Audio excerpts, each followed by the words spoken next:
Hello, this is Felicia. You are watching / listening to Things That Keep Me Up at Night, a webcast for people who need in-depth sex advice and worry that their friends will be judgmental.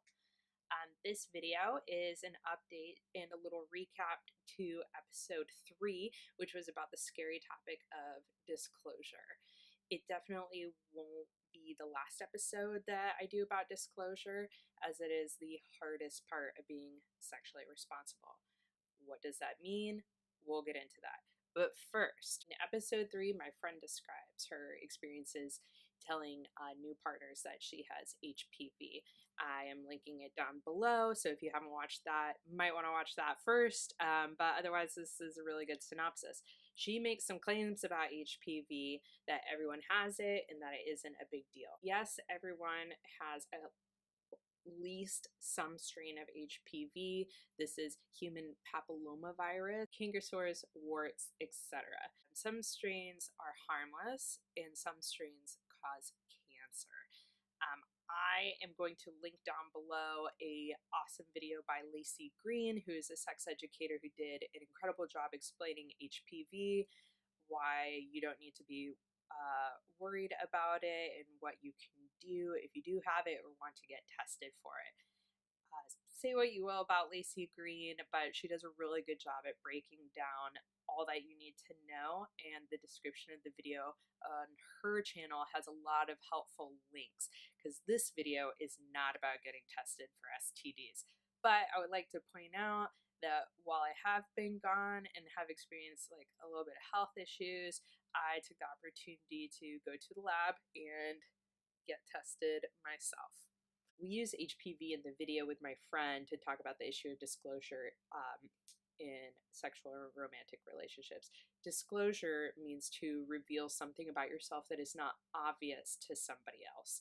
The biggest example of this in our culture is coming out. When a person discloses to strangers, their family, that they identify as gay, trans, queer, on and on. But when I say disclosure is a big part of sexual responsibility, that's because you have to take responsibility for the inherent risk involved in having sex with another person. Transmission of infections, pregnancy, emotional attachment, etc. The best way to honor that other person and open up the conversation is to disclose your STI or sexual transmitted infection status, what you have been tested for, how long ago you were tested, and any treatment you've had if applicable. The book considered the Bible on having sex with more than one person, The Ethical Slut, has a whole chapter on this about making sex safe.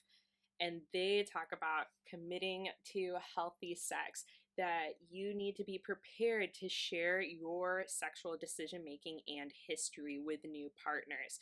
If consent is at the core of ethical sluthood, and it is, your partners must be able to give informed consent to whatever risks are involved with having sex with you. You have to take responsibility for the fact that there is risk involved in having sexual relationships, and the best way to do that is to just start it off yourself. Yes, it's uncomfortable, but if you need to know information about that other person, if you are in any way concerned about sexual health and safety, you gotta lead the way if the other person is not going to.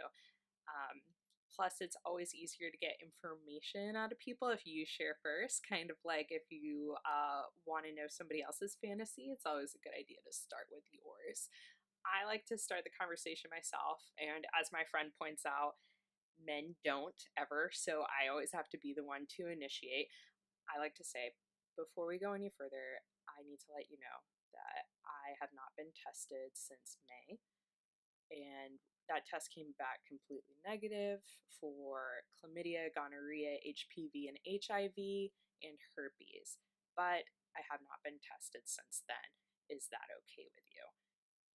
That's usually my icebreaker. It sucks, it's not romantic, but at least it gets you talking and you can feel more comfortable with whatever happens next. We'll be back with other episodes about disclosure to try to help give some perspective for really tough conversations about more than just STIs. In my next episode, I am bringing another friend on the show who is going to talk about his top surgery, dealing with healthcare while transitioning, and he'll discuss why I have been misusing gendering terms for people. Stay tuned.